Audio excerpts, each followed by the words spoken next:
Radio institution into the Bay Area Radio Hall of Fame. Please welcome another Bay Area radio institution. Unless Rich Lieberman's wrong, he's the Vice President and Market Manager for Entercom's group of stations in San Francisco. Please welcome Dwight Walker.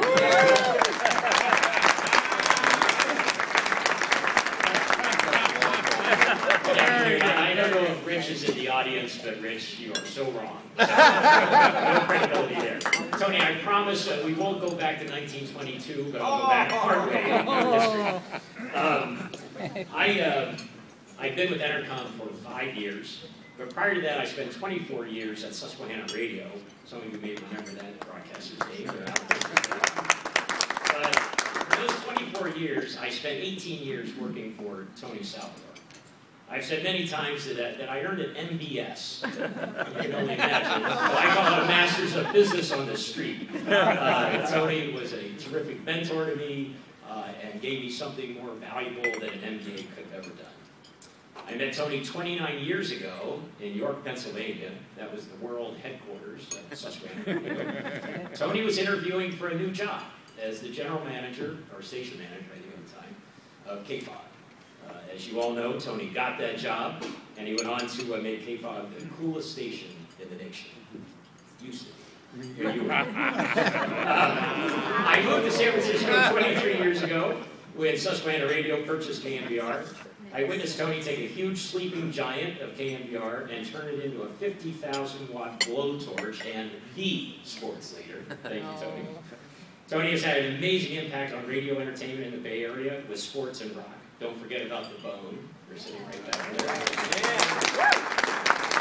His success in building brands that captured the fancy of millions of listeners and made many advertisers even more successful is unmatched.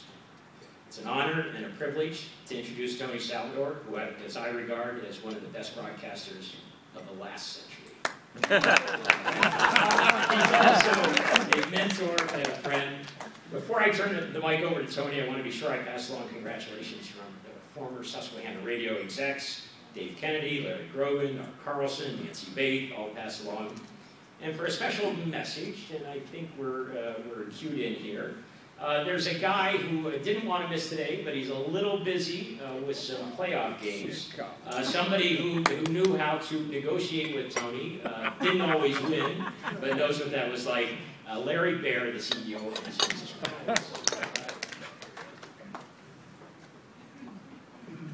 Hi Tony, it's Larry. Congratulations, what a great honor. I wish I could be there today, but I had to get a haircut, if you know what I mean. But I will be seeing you tomorrow at the ballpark for sure. 25 years is a great accomplishment, and we've been together for about 20 of those 25 years, since 1993 when our group bought the team. And I gotta say, we've had really a very calm relationship. I'm a bit of a wallflower. You're a bit of a wallflower. In fact, I can't think really of much sharp interaction between the two of us. Except for the big call recently. I remember we gave Xavier Nady number 68, uniform number 68, and this is just a few weeks ago. And you called, I couldn't believe you called. You say, well, wait a minute, I got number 68 when I retired, and Nady can't take my uniform. What's going on right now? So, I mean, that was a little out of line, I gotta say. But other than that, we've had a good relationship. I have to tell you that we're all very proud of you for all the incredible work and really creating the sports talk format in this market and helping build audience for sports, for the Giants, for the 49ers, for the Warriors, for all franchises, and making this a great place to enjoy sports in this community. Your friendship means more than anything, and I look forward to seeing you at the game tomorrow. I do have an accounts receivable, but I think you can raise some money with those tickets. Really appreciate it, Tony. Congratulations. It's a great honor. Look forward to giving you a big hug tomorrow at the ballpark.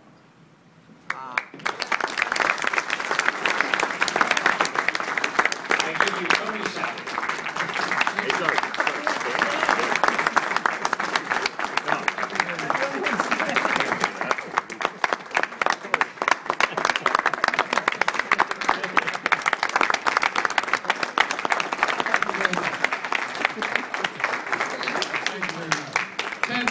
I get a standing ovation for Ted Robinson. That's something. I'm telling you. I've been giving this guy standing ovations for years. You know what? I told David Jackson that I would be, that brevity would be a part of my presentation. I've changed my mind. Trust me, I won't do the Ralph thing, all right? I love how David brought that up, you know, the new procedure, and never mentioned Ralph. Very nice. I will, okay? He only did 42 minutes for those of you who weren't here.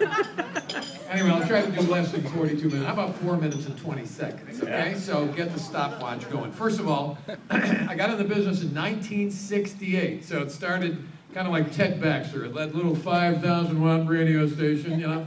And I grew up loving radio. Don't ask me why. Other guys, I mean, I love sports. I played everything, but I loved radio. I loved top 40 radio. I used to play disc jockey in my little room. And I went into the service, and I got out of the service, and I'm bumming around, and I joined the, I become an insurance man. I'm out there trying to protect your family.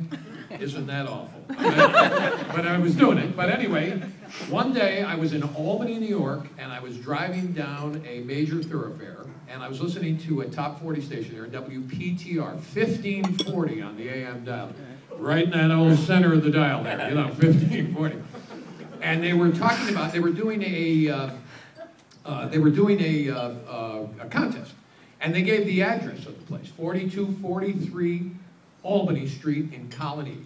And I thought, you know what, this is right around here. And I thought, you know what, I was out making calls as an insurance guy. And I decided, you know what, I know where that is.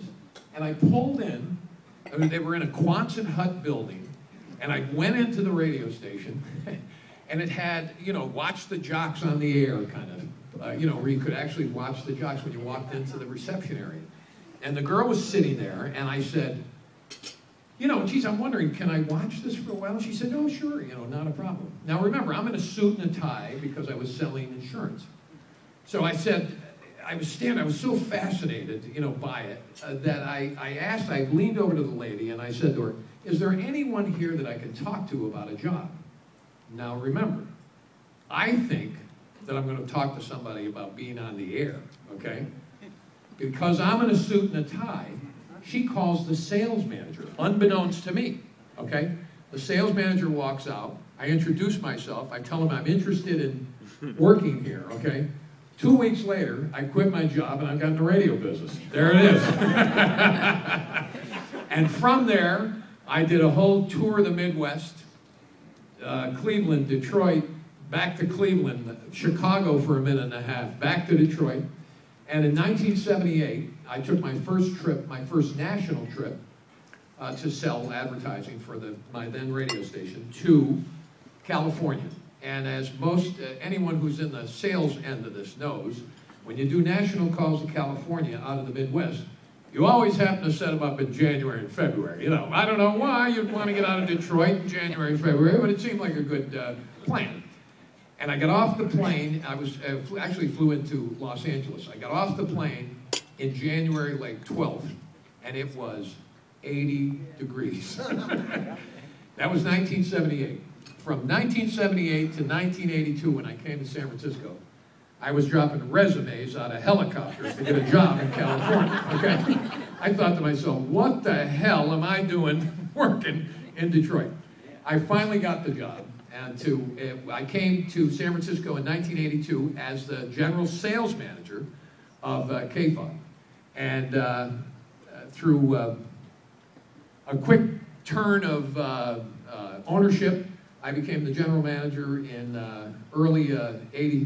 in December of '83, and took it from there. In '89, our company bought KBR. See, David, I'm getting to it quick. Anyway, in '89, our company bought KBR. Let me just say this to you, and again, I want to do brevity here to some degree. Not that much, but to some degree. I know you're out there. I can hear you breathing. Really, stay with me. Thank you. Well, I had to use it. I've used it for 30 years. These guys would have been disappointed if I didn't use those too much. What is this, an audience or not? Anyway. Yeah. Turn up the music. No, we're having a lot of fun. I don't know about you guys. But anyway, let me just say this to you, okay? It's an honor to be inducted, but radio is really, it's two things. It's local. Anybody who's in radio knows it's local. That's number one, okay? And it's really about the other people that are going to be inducted here. It's the personalities. You're the people who deserve this honor. I had the very great fortune of having a great job, making obscene amounts of money, having lots of fun, working for a great company, and having magnificent people working for me. And I see a bunch of them here that I had a lot to do with bringing into the business, and it's just a thrill for me to be alongside of you. I mean it. It really is. Thank you very much.